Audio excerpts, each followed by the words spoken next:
प्रभु यीशु मसीह के मधुर मीठे नाम में एक बार फिर से आप सबों को जय मसीह की।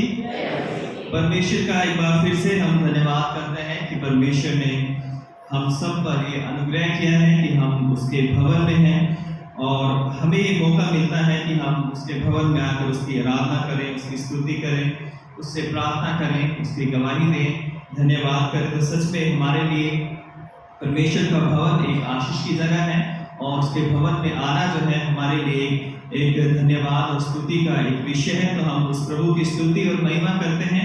आज जो वचन के हिस्से हमारे सामने पढ़े गए हैं, प्रेरितों के काम 2 अध्याय, पहला करंथियों उसका 12वां अध्याय और यूहन्ना 20:19 से 23 और भजन 139 के कुछ हिस्से हमारे सामने पढ़े गए। और आज का जो थीम है पवित्र आत्मा का वरदान, the gift of the Holi spirit. और आज का जो दिन है वो विशेष दिन है। आज का दिन जो है Pentecost, the day of Pentecost है।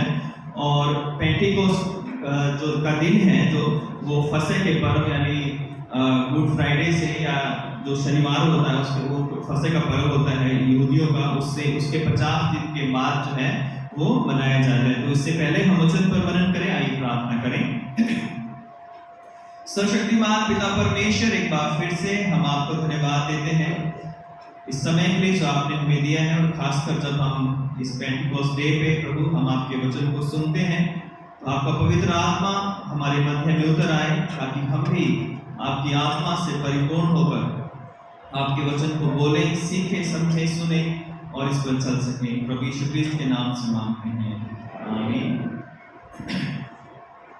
जैसा मैंने बताया कि आज का जो दिन है वो पेंटिकोस्ट डे है या पेंटिकोस्ट का दिन है। और हम सब जानते हैं कि पेंटिकोस्ट के दिन जो है एक बहुत बड़ी घटना हुई थी। और जब 120 जो विश्वासी थे, जिसमें प्रभु यीशु मसीह के चेले भी थे, उसकी माता भी थी और अन्य कई स्त्रियां भी थी और लगभग 120 लोग थे जो कि प्रार्थना कर रहे थे। ऊपरी एक रूम था जिसमें वहाँ वो मिलकर प्रार्थना करते थे, जहाँ यीशु मसीह उनको 2 बार दिखाई दिए थे उससे पहले। तो जब वो लोग प्रार्थना कर रहे थे तो हम जानते हैं किस तरह से वो जगह पूरी तरह से हिल गई और आग सी लपटें उनको दिखाई दी और एक बड़ी आंधी आई, एक बड़ी जलजलाहट हुई और पवित्र आत्मा उनके ऊपर उतर आए थे। और जब पवित्र आत्मा उतरा तो वो अन्य भाषाएं बोलने लगे। और वो ऐसी भाषाएं थी जो अलग अलग देशों से जो यहूदी पेंटिकोस्ट पर्व के लिए आए थे वो सब सोच रहे थे, समझ रहे थे कि ये हमारी ही भाषाएं हैं। और आज का दिन जो है वो इसलिए भी बहुत महत्वपूर्ण है क्योंकि पेंटिकोस्ट के दिन के बाद से जो है कलीसिया का एक स्थायी रीति से निर्माण हुआ। और आज के दिन पतरस ने जब प्रचार किया तो लगभग 3000 लोगों ने बपतिस्मा लिया। उसके बाद एक और आज का दिन इसलिए भी महत्वपूर्ण है क्योंकि जो पवित्र आत्मा का जो वास है पेंटिकोस्ट डे के बाद जो है कलीसिया में परमानेंटली या स्थायी रीति से हमेशा के लिए हो गया, जिसकी प्रतिज्ञा प्रभु यीशु मसीह ने यूहन्ना उसके 14वें अध्याय में, 15वें अध्याय में और 16वें अध्याय में बार-बार की थी कि मैं तुम्हें एक सहायक दूंगा, अर्थात सत्य का आत्मा जो तुम्हारे साथ रहेगा। तो आज का दिन जो है वो बड़ा ही महत्वपूर्ण दिन है क्योंकि आज के बाद जो है वो कलीसिया का निर्माण हुआ। आज के बाद जो है वो चेलों ने लोगों को प्रचार बड़े हौसले के साथ, निडरता के साथ करना शुरू किया और पवित्र आत्मा उनके साथ साथ रहा और बड़े बड़े काम उनके जीवन में होने पाए हैं। तो पेंटिकोस्ट जो शब्द है उसका अर्थ है 50, है ना। और ग्रीक में जो है पेंटिकुटोस जो है इसका जो शब्द से ये आया है पेंटिकुस और इसका मतलब है 50। और ये जो पर्व है वो गेहूं की जो कटनी होती थी उसके बाद, गेहूं की कटनी के बाद जो ऑफरिंग होती थी, लोग जो है गेहूं लेकर जो है वो परमेश्वर के मंदिर में आते थे। तो इसलिए इसे फसलों का पर्व भी कहा जाता है, इसे सप्ताहों का पर्व भी कहा जाता है, इसी पेंटिकोस्ट के पर्व को है। और इस पर्व को मनाने के लिए लोग अलग अलग देशों से, जितने भी यहूदी होते थे, वो लंबी लंबी यात्राएं करने के बाद यरूशलेम में आते थे और जो अपनी भेंट थी जो है वो भेंटों को वो जो मंदिर था यरूशलेम के अंदर जो है उसमें आकर अर्पित करते थे। तो जब चेले भी प्रभु यीशु मसीह की मृत्यु के बाद 40 दिन तक प्रभु यीशु मसीह अपने पुनरुत्थान के बाद चेलों को दिखाई दिए और स्वर्ग में जाने से पहले प्रभु यीशु मसीह ने चेलों को कहा था कि जब तक पवित्र आत्मा तुम पर ना आए तुम यरूशलेम में ही ठहरे रहना, और जब तक सामर्थ को ना पाओ तो तुम बाहर मत निकलना है प्रचार के लिए। और प्रेरितों का 1:8 में लिखा है कि यीशु मसीह ने कहा था कि जब पवित्र आत्मा तुम पर आएगा तब तुम सामर्थ पाओगे और यरूशलेम और सारे यहूदिया, सामरिया में और पृथ्वी के छोर तक मेरे गवाह होंगे।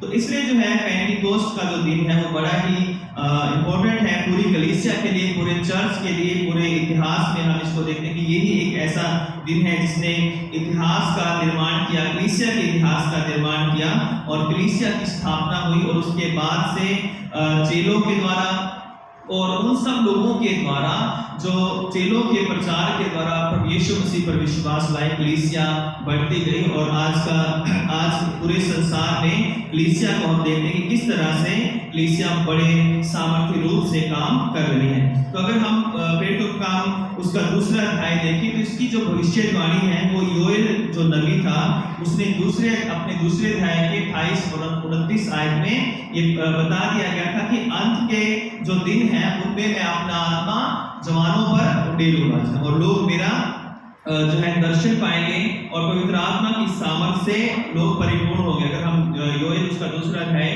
28-29 आयत में लिखा है कि उन बातों के बाद मैं सब प्राणियों पर अपना आत्मा उंडेलूंगा, तुम्हारे बेटे बेटियां भविष्यवाणी करेंगे और तुम्हारे पुरनिये स्वप्न देखेंगे और तुम्हारे जवान दर्शन देखेंगे, तुम्हारे दास दासियों पर भी मैं उन दिनों में अपना आत्मा उंडेलूंगा। और फिर लिखा है मैं आकाश और पृथ्वी पर चमत्कार अर्थात लहू और आग और धुएं के खंभे दिखाऊंगा। इसके साथ ही प्रभु यीशु मसीह ने भी कई बार पवित्र आत्मा के भेजने का वायदा किया था, जैसे मैंने बताया था कि यूहन्ना 14, 15 और 16 अध्याय हम पढ़ते हैं तो बार बार प्रभु यीशु मसीह कहते हैं कि मैं तुम्हें अनाथ नहीं छोड़ूंगा, मैं तुम्हारे लिए एक सहायक को भेजूंगा।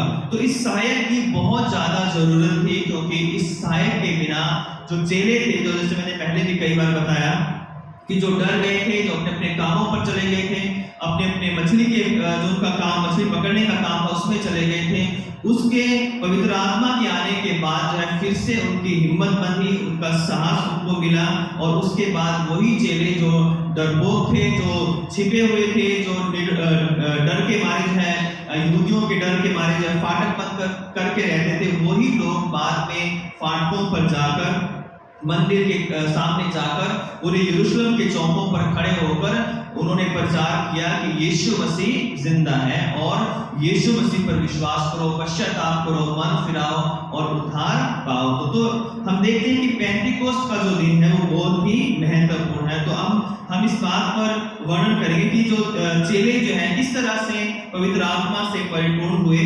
तो पहली बात यहाँ पर हम देखते हैं कि जब पेंटिकोस्ट का दिन आया तो वे सब एक जगह इकट्ठे थे। तो पवित्र आत्मा की सामर्थ्य जो है हम सब के लिए जरूरी है और उसकी अगुवाई, उसका मार्गदर्शन, उसकी सहायता हम सब के लिए जरूरी है। लेकिन उसके लिए कलीसिया को पवित्र आत्मा को पाने के लिए सबसे पहले इकट्ठे होना जरूरी है। अगर कलीसिया में, जैसे लास्ट संडे भी मैंने बताया था कि किसी भी कलीसिया में जहां पर फूट है, जहां पर लड़ाई झगड़े हैं, जहां पर किसी भी तरह के जो है अपवाद हैं, समस्याएं हैं, वहां पर पवित्र आत्मा ठहर नहीं सकता है। पवित्र आत्मा वहां पर आता है जहां पर एकता होती है, जहां पर लोग इकट्ठे रहते हैं और इकट्ठे होकर इधर उधर की बातें करने के लिए इकट्ठे नहीं है, बल्कि वो प्रार्थना करने के लिए इकट्ठे हैं। और जब कलीसिया प्रार्थना के लिए इकट्ठा होती है, जब कलीसिया एक दूसरे से मिलती है और प्रभु के प्रेम में, प्रभु के आनंद में, प्रभु के सामर्थ्य में मिलती है, तब जो है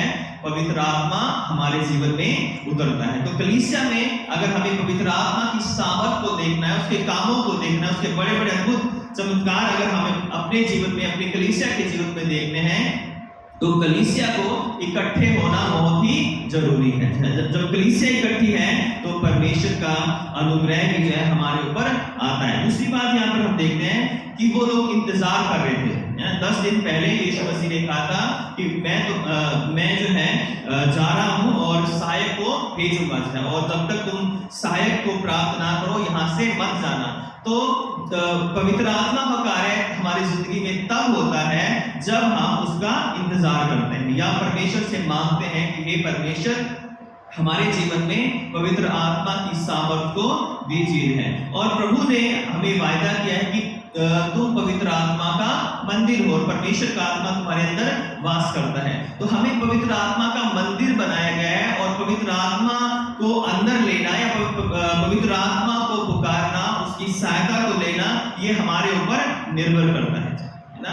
अगर मंदिर, जैसे अगर बिल्डिंग, किसी को कोई बिल्डिंग बनाकर अगर उसे छोड़ दिया जाए तो हम उसे घर या उसे जो है हम जो है चर्च नहीं कह सकते। जब उस बिल्डिंग के अंदर लोग कलीसिया जो है जब आराधना करते तब हम उसे चर्च कहते हैं। इसी तरह हमें मंदिर तो बनाया गया है, हमें कहा गया है कि पवित्र आत्मा तुम्हारे अंदर वास करेगा, लेकिन अगर हम खुद पवित्र आत्मा का इनकार करेंगे, यदि हम पवित्र आत्मा को लेने से मना करेंगे, अपने कामों को ऐसा बनाएंगे कि पवित्र आत्मा हमारे अंदर आना चाहे और वो हमारे कामों को देखकर वापस चला जाए, वो निराश हो जाए, तो हमारे इस मंदिर में पवित्र आत्मा रहने नहीं पाएगा। इसलिए हमें इंतजार करना है, क्योंकि चेले भी जो है प्रभु यीशु मसीह के आज्ञा के अनुसार इंतजार करे थे। तो आज हमें भी परमेश्वर की आशीषों के लिए, उसके आत्मा के लिए, उसके अनुग्रह के लिए, उसकी बरकतों के लिए हमें परमेश्वर का इंतजार करना है। और जब हम उसका इंतजार करते हैं, अपना ध्यान उसकी ओर लगाते हैं,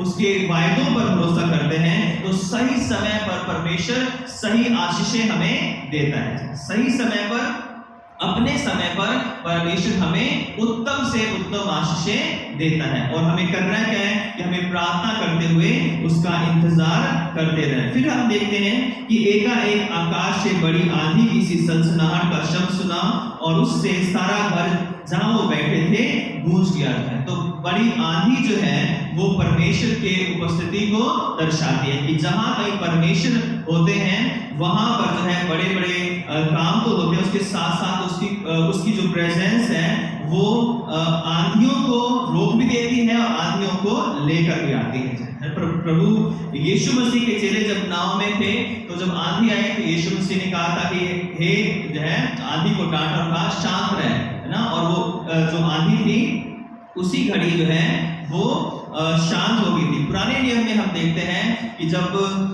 मूसा जो था वो भेड़ बकरियों को चरा रहा था तो एक आग का गोला जो है उसे दिखाई दिया था जो है, और एक जो है आंधी के रूप में जो है मूसा ने कई बार परमेश्वर के दर्शन किए जहां पर वो अपने आप को छिपा लेता था और उस सामर्थ के सामने, उस ताकत के सामने वो कभी खड़ा नहीं रह पाता था। परमेश्वर उसको कहता था कि तू अपने आप को पत्थरों के बीच में छिपा ले, ऐसा ना हो कि मेरी उस सामर्थ से, उस तेज से, उस सनसनाहट से जो है, उस शक्ति से तू मर जाए है। और इसलिए मूसा भी जब लोगों के पास आता था वो भी अपने चेहरे के ऊपर किरणें, उसके चेहरे से किरणें निकलती थी, वो भी अपने चेहरे के ऊपर कपड़ा डालकर लोगों से बात करता था। तो परमेश्वर की जो उपस्थिति है वो कई बार जो है वो बड़ी सामर्थ के साथ आती है, कई बार बड़ी पावर के साथ वो आती है। और फिर उसके बाद देखते हैं कि उस सामर्थ से, उस आंधी से जो है वो सारा घर गूंज गया और उन्हें आग की सी जीभें फटती हुई दिखाई दी।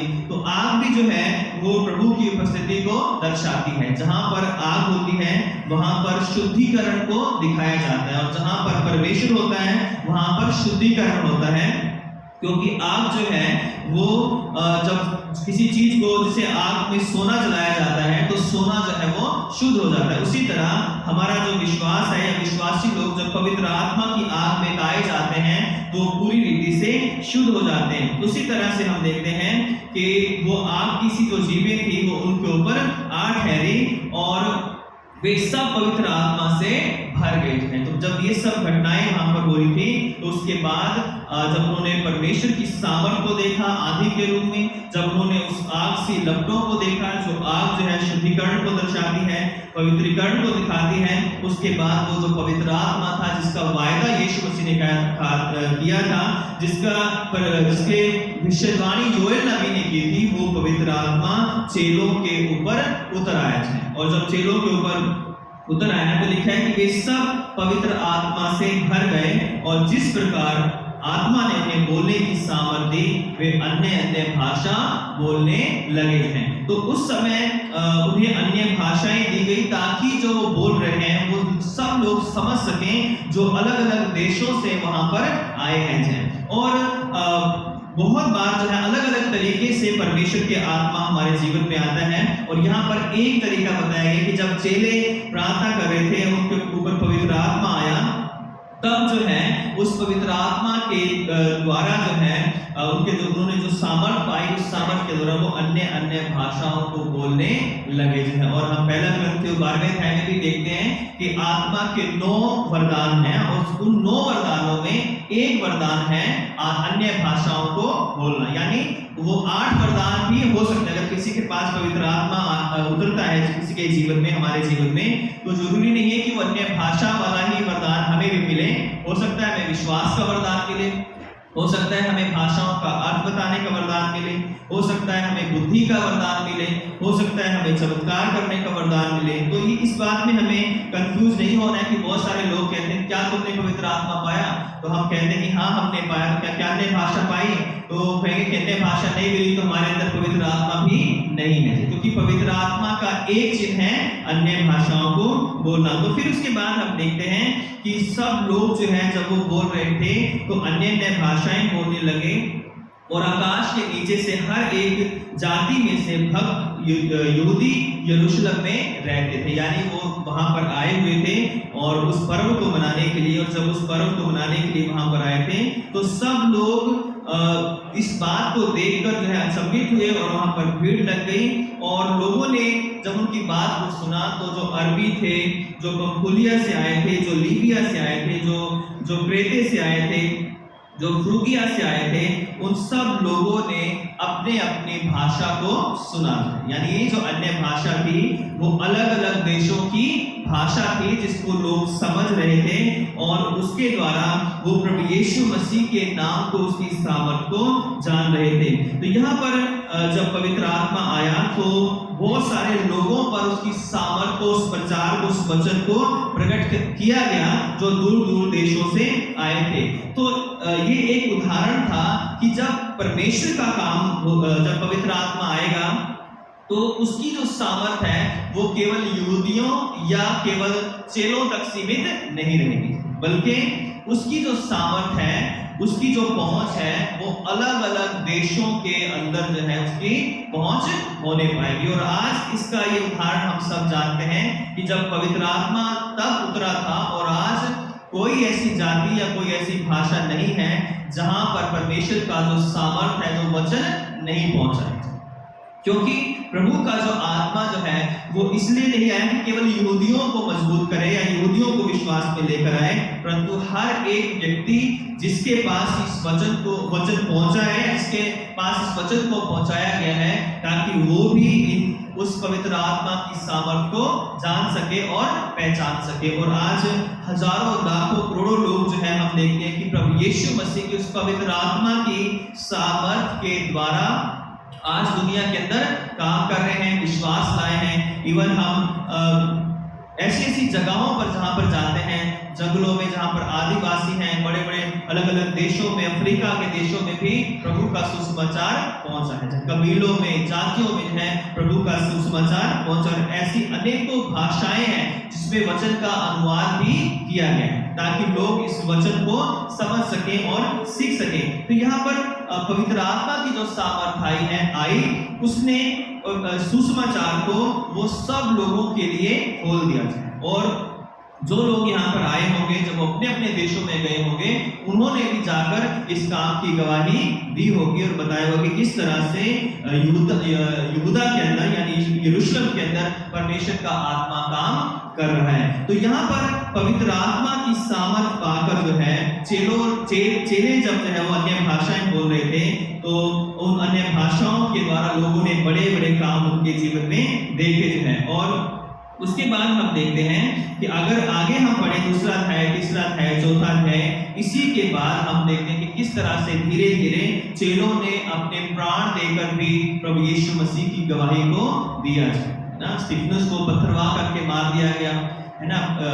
पहले इस प्रेरितों का 12वें अध्याय में याकूब जो यीशु मसीह का चेला था उसको भी मार दिया गया, लेकिन उसके बावजूद भी हम देखते हैं कि प्रभु का प्रचार रुका नहीं है। और इसलिए आज गवाही के लिए, आज प्रचार के लिए, आज प्रभु की सामर्थ को अपने जीवन में महसूस करने के लिए मुझे और आपको भी पवित्र आत्मा की सामर्थ की जरूरत है। और जब पवित्र आत्मा हमारे ऊपर आता है तो हम परमेश्वर के गवाह बन जाते हैं, हम बुद्धि ज्ञान समझ से परिपूर्ण हो जाते हैं, हमारा जो विश्वास है वो और भी दृढ़ हो जाता है और हम निडरता से परमेश्वर के कामों को कर सकते हैं। और वो पवित्र आत्मा हमें पवित्र करता है, वो पवित्र आत्मा हमें शुद्ध करता है, वो पवित्र आत्मा प्रभु यीशु मसीह के भेदों को या वचनों को हमारे ऊपर प्रकट करता है। अगर हम यूहन्ना 14:15 अध्याय पढ़ते हैं, वहां पे प्रभु यीशु मसीह ने कहा कि जब पवित्र आत्मा आएगा तो वो मेरी बातें तुम्हें सिखाएगा।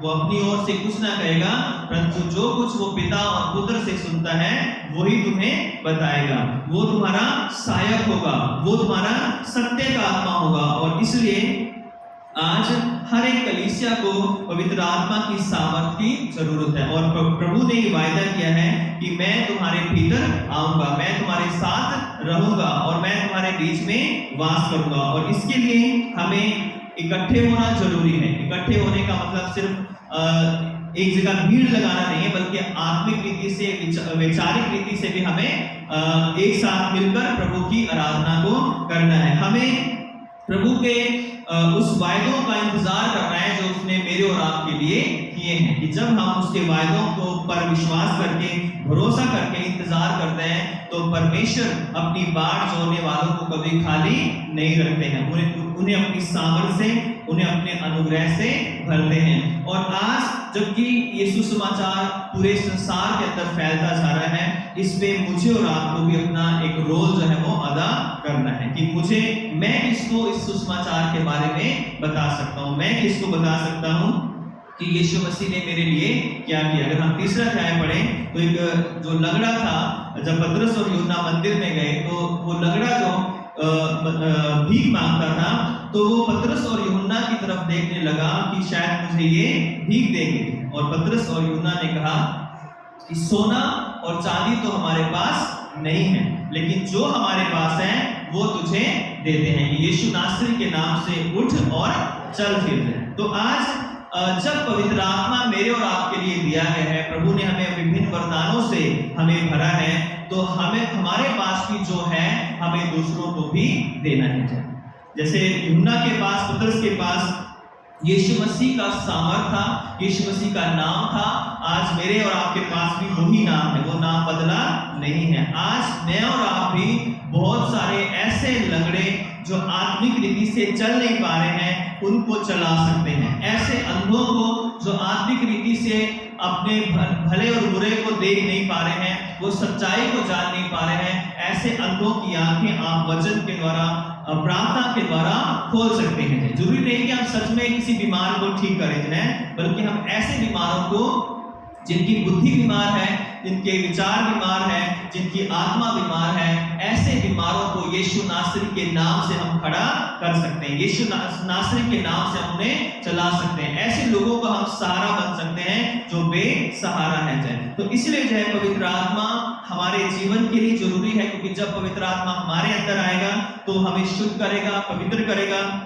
हमारे चाल चलन को बदलेगा। भजन संहिता में 139 में पढ़ा कि तू मेरा उठना बैठना जानता है, तेरे आत्मा से भागकर किधर जाऊं, अगर मैं आकाश में चला जाऊं तो वहां पर भी तू है, यदि मैं पाताल में चला जाऊं वहां पर भी तू है, अगर मैं समुद्र के पार चला जाऊं जो है तो वहां पर भी तू है।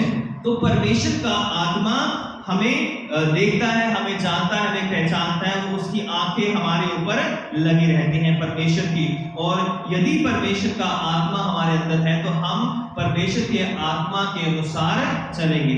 जिसके अंदर परमेश्वर का आत्मा है वही आत्मिक रीति से चलेगा, और जिसके अंदर परमेश्वर का आत्मा नहीं है वो आत्मिक रीति से नहीं चलेगा।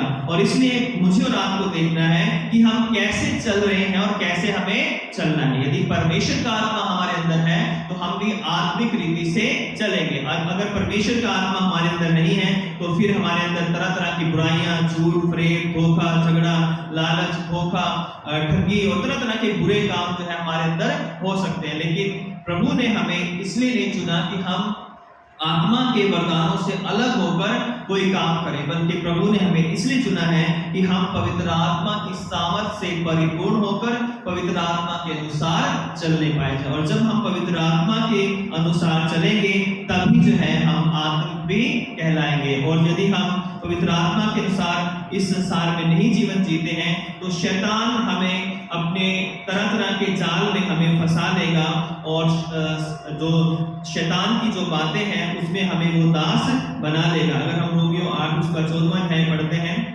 तो वहां पे लिखा है, इसलिए कि जितने लोग परमेश्वर के आत्मा के चलाए चलते हैं वे ही परमेश्वर के पुत्र हैं। क्योंकि तुमको दासों की आत्मा नहीं मिली कि भयभीत हो, परंतु लेबालकपन की आत्मा मिली है, जिससे हम हे अब्बा और हे पिता कहकर पुकारते हैं। आत्मा आप ही हमारी आत्मा के साथ गवाही देता है कि हम परमेश्वर की संतान हैं। तो परमेश्वर का जो आत्मा है वो अपने आप ही गवाही देता है कि हम परमेश्वर की संतान हैं। और अगर परमेश्वर का आत्मा हमारे अंदर नहीं है और हम परमेश्वर के आत्मा के अनुसार नहीं चलते हैं तो परमेश्वर के पुत्र होने का अधिकार भी हमें नहीं है। इसलिए जब मुझे और आपको चुना गया है, विश्वास के द्वारा हमें उसके बेटे बेटियां बनाया गया है, तो आज मेरे और आपके लिए जरूरी है कि वो वरदान जो पवित्र आत्मा का वरदान इस संसार में हमें दिया गया है कि हम अपने आप को उसके द्वारा पवित्र और शुद्ध करें और कलीसियाई तौर पर हम प्रार्थना करें, हम इकट्ठे होकर प्रभु की महिमा, स्तुति, धन्यवाद करें और एकता के सूत्र में बंधे रहें। क्योंकि जहां कहीं परमेश्वर का आत्मा होता है वहां आत्मिक स्वतंत्रता भी होती है और हम शैतान की बातों से अपने आप को बचाते हैं। तो प्रभु जो है मेरे और आपकी सहायता करें कि आज इस पेंटिकोस्ट के दिन हम भी प्रार्थना करें कि हे परमेश्वर, हमें अपने पवित्र आत्मा की दुगनी सामर्थ से परिपूर्ण कर, हमें शुद्ध कर, हमें पवित्र कर, हमें आग से है ऐसा जला ताकि हम उस आग से जलकर शुद्ध हो जाएं, पूरी तरह से पवित्र हो जाएं और फिर आत्मिक रीति से तेरे साथ चलें, तेरी आज्ञाओं को माने और तेरे नाम में बढ़ते जाएं। तो प्रभु आप सबों पर दया करें, मुझ पर दया करें कि हम सब परमेश्वर के आत्मा के अनुसार चलें, क्योंकि शरीर के काम तो प्रकट है। अगर हम गलतियों उसका 5वां अध्याय पढ़ते हैं 19 से पढ़ते हैं तो वहां पे शरीर के कामों का वर्णन है। अगर हम 22 से पढ़ते हैं तो वहां पर पवित्र आत्मा के कामों का वर्णन है। तो ये हमारे हाथ में फैसला है कि हम किसके अनुसार चलेंगे, क्या शैतान की आत्मा के अनुसार चलेंगे या पवित्र आत्मा की सामर्थ के अनुसार हम चलेंगे। तो फैसला मुझे और आपको लेना है। समय हमारे पास है, जितना भी हमें समय मिला है, इसके बाद जब सांस निकलेगी तो उसके बाद कोई समय हमारे पास नहीं है। तो आज ही हमें फैसला करना है कि हमें आत्मा के अनुसार चलना है, पवित्र आत्मा से परिपूर्ण होना है, या हमें इसी तरह संसार की बुरी बातों में, शैतान की बातों में हमें चलते रहना है। तो प्रभु हम पर दया करें और जो आत्मा उसने हमें दिया है उस आत्मा में हमें स्थिर रहने के लिए हमारी सहायता करें और अपने अनुग्रह से हमें ढांप लें, ऐसी मेरी प्रार्थना है। आइए हम अपने स्वरों को झुकाएं और प्रभु से सामर्थ मांगे कि वो अपनी पवित्र आत्मा की सामर्थ से हमें परिपूर्ण करें। हे सर्वशक्तिमान पिता परमेश्वर, हम आपके आत्मा से भागकर कहीं नहीं जा सकते। हे प्रभु, आपकी आंखें सदैव हमें देखती हैं, हमारा हर एक काम, हमारे सोच विचारों, हमारे मन के हर एक भेद को आप जानते हैं। प्रभु, हम आपसे कहीं छिप नहीं सकते हैं, इसलिए हम आपसे प्रार्थना करते हैं कि हमारे उन सब बुरे कामों को, बुरी बातों को आप क्षमा करें पिता, जो हम ये सोचकर करते हैं कि कोई हमें देख नहीं रहा है पिता। हे प्रभु, आपकी आंखें हर समय आपके विश्वासों पर लगी हैं। प्रभु, होने दे, अपने पवित्र आत्मा को भेज ताकि हम आत्मा से परिपूर्ण होकर अपने जीवन को आत्मा और सच्चाई में चलाएं, क्योंकि परमेश्वर आप आत्मा है और आप चाहते हैं कि हम भी आत्मा में चलें, सामर्थ में चलें और आपकी इच्छा को पूरा करें। जो वचन बोए गए हैं वो 100 गुना फल लेकर आए और अपनी पवित्र आत्मा से हमें परिपूर्ण कर, ताकि आने वाला जो जीवन है वो पिता परमेश्वर शैतान के दास्तों में नहीं बल्कि आपकी महिमा के लिए हम जी सकें। सारा आदर महिमा चला आपको देते हैं। धन्यवाद के साथ प्रार्थना उद्धार करता यीशु क्रिस्त के नाम से मांगते हैं, आमीन। हम सबों को जय मसीह की।